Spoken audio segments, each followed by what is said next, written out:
Welcome back to this second look at the remainder of the vintage action figures that were released for Return of the Jedi. Let's get to it.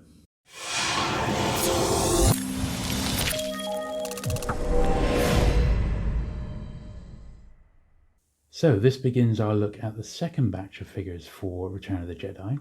Now these ones came out in 1984, and the first of that wave, which is what they call the 77 backs, was the Droid 8D8. So I really like this figure. He's a bit of fun. I liked him in the movie, and quite an easy figure to find, that one. Try not to see if you can find one which isn't too yellowed, but he's not too difficult to find. Odd 8D8. And then we've got the TST Driver. Now this is a great looking figure. I love all the Imperial ones.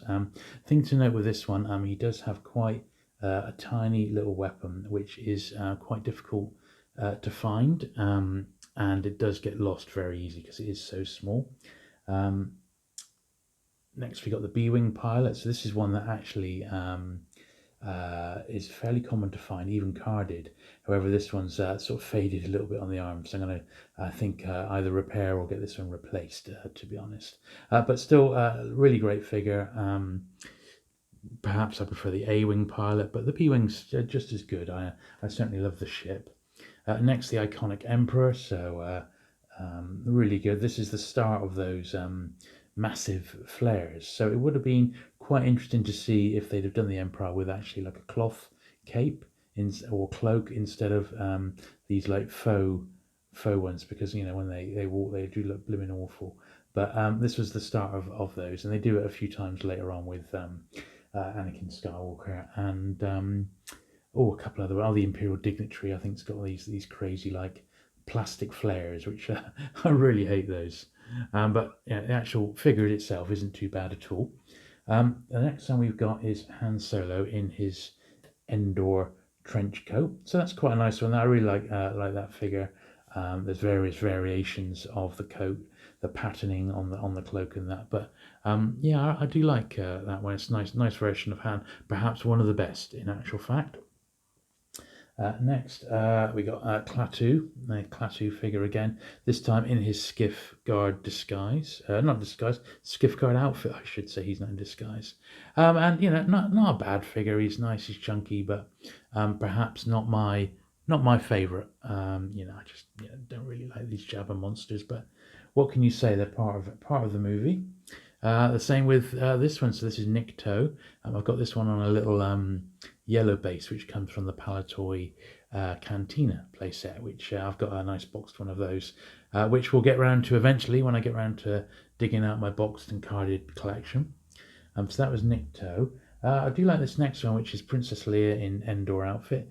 Now this is great because it comes with the helmet, the cape. There's a belt that goes around there, and her weapon fits into like a holster.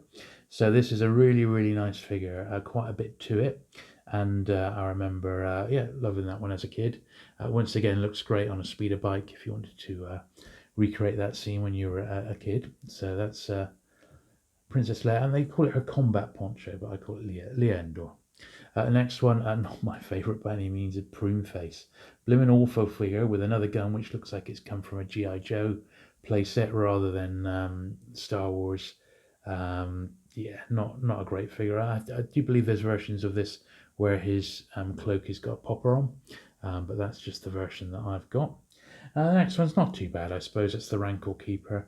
Once again, it harks back a bit to the Gamorrean Guard. There's plenty of figure for your money, which is what I like with these. And it just comes with that silly hat. Obviously looks great by the side of a Rancor figure. It actually looks pretty good there. Yet another Ewok, Tibo. So once again, similar to the other ones, there's three pieces. You get the headgear, the side sort of pouch, and a walking stick there, like a cane. And then perhaps my favourite, if I had to choose a favourite of the Ewoks, it would be Wicket, because just a great little figure that Warwick Davis in there. So yeah, perfect. I like little Wicket.